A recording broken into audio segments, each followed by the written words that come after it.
Dear Lord, thank you for the food we are about to eat. Please use your mighty power to stop the melting of the polar ice cap. Amen.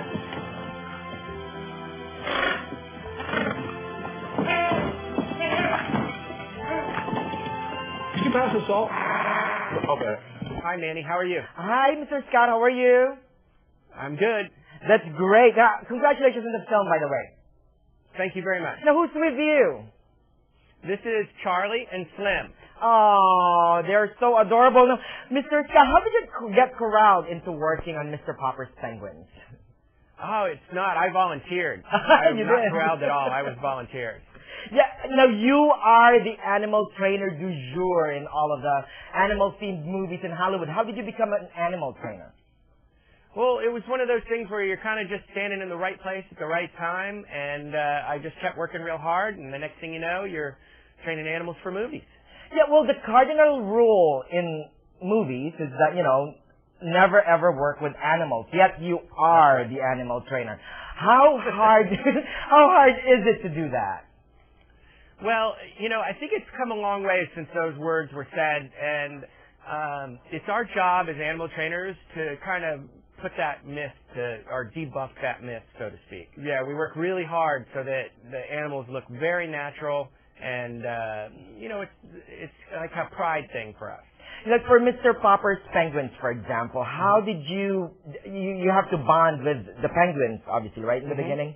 Yeah. How did you, take us to the process. Okay, so about 8 weeks out, we get a script. Well, I should say probably 10 weeks out, we get the script. We break it down, and then we get into the animals, and what that means is that we just start training them. We break the script down, and in breaking the script down, we know what the behaviors are, we know what we can get away with, and so we just start working at point A and keep working until you get to the end, and about 8 weeks into it, you get to start being on camera, and we work the behaviors on camera, and in the meantime, we're still training behaviors that are coming up later in the movie. So it's just a continual process the whole way. With the penguins, what's the hardest behavior that you've noticed that it's hard to train with them? Well, the hardest behavior for them to do was to look directly at camera or directly at what we wanted them to look at. If you notice, their eyes are on each side of their head, so they can't really look as you would think at one thing. So if they look down their beak, they're seeing either side of it. What they like to do is look with just one eye, so they'll turn their head. So the misconception of them looking right at you was probably one of our biggest things to overcome. Cloudy? Hey! Already, one stinky. When you train the animals, though, you pretty much have to train the actors as well and the directors to know the cues, right? How was it work? There's a whole discussion going on before we get there. What our needs are, what they can expect, that kind of stuff. So there's communication all the way through. How was it working with Jim Carrey in that aspect? He's fantastic. He's done 3 really heavy animal movies, so he's kind of an old pro at it. He came down and spent a lot of time with the penguins initially, and so that helped him bond with them right off the bat. Watch out, he could be the next animal trainer, Mr. Scott.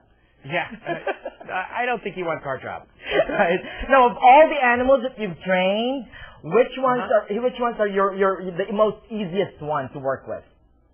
You know what? They're all easy and it's all fun. It's what you make out of it. And hey, I got one of the greatest jobs in the world. I train animals for movies, so I can't really complain. That's great. Now, those penguins, do they do special tricks? These guys, absolutely not. They don't dance? No, these guys don't dance. Oh, well, congratulations again, and good luck to you, okay, Mr. Scott? Thank you very much, Manny.